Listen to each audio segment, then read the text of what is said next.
Welcome back to my channel. Today's video will be an overview of the recent Four Continents Championship. So let's take a look at that.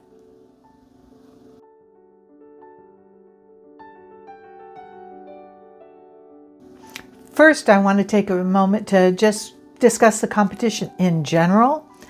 The skaters seem to have a lot of problem with falls. One of the commentators mentioned that the practice ice was harder in texture than the arena ice, possibly due to the size of the building, the number of people there warming up the space. But the softer actual competition ice seemed to bother a lot of the skaters, and there were quite a number of falls. Secondly, the kiss and cry seemed a little cluttered to me. And there were tables with little ceramic items on them, both in front of the skaters and to the sides. And I kept worrying that somebody was going to knock over one of those. I mean, there's a lot of people moving in and out of the kiss and cry. And I just pictured one of those items being smashed and hoping none of it was very valuable. First, let's talk about the men's competition. Mikhail Shadorov was so good in both of his programs. He just sparkled out there on the ice. He was so enthusiastic, and the crowd was enthusiastic about it too. It was the first time that a Kazakhstan skater has won 4 continents since the late Dennis Ten, and it was just great to see. I look forward to seeing how he does in the upcoming Worlds.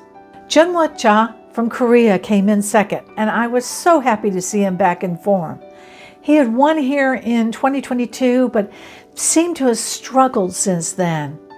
Whatever was holding him back, it seems like he's gotten past that, and I was glad to see it. And then there's Jimmy Ma from the US, who came in third. I was so pleased to see him get a medal. He's from the Boston Skate Club, and in the kiss and cry, he held up photos of the skaters and the coaches that were lost in the plane crash and said that he dedicated his skate to them.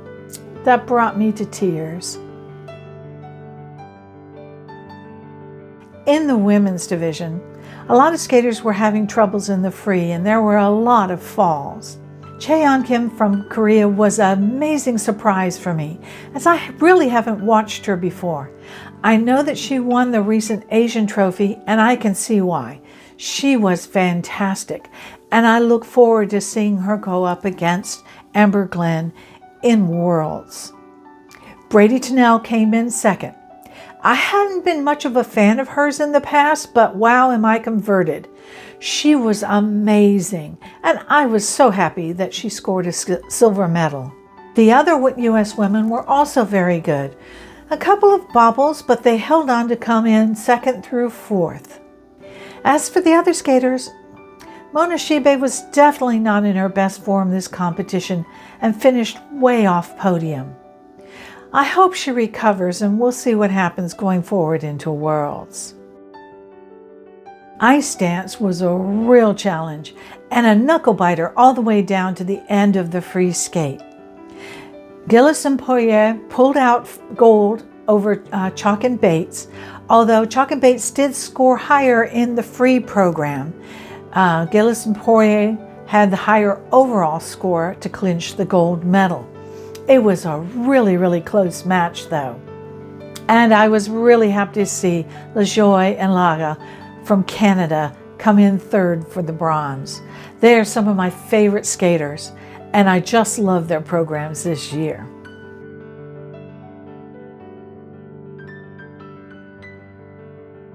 Pairs was a bit of a mixed bag, with a lot of the skaters having falls during the competition. Mura and Kihara from Japan pulled out first. They got a season's best here, but I didn't feel like they had really tapped into the emotional component of their program as they have in the past. We'll see how well they recover that for the Worlds coming forward. Diana and Maxim were almost back in form after his injury last fall, and I understand that she was suffering from an injury at this competition, but they did pull out second, which was great to see. and bronze was taken by the other Canadian team of Pereira and Michaud. And that's a quick look back at the Four Continents Championship. It was an exciting event to watch, and I hope that you got a chance to see it as well. Highlights are probably available all over YouTube. I will be taking off a week or two to prepare for future videos and also for my upcoming trip to Worlds in Boston, which I will be attending in person. Subscribe to my channel so that you don't miss my next video when it does come out. See you soon.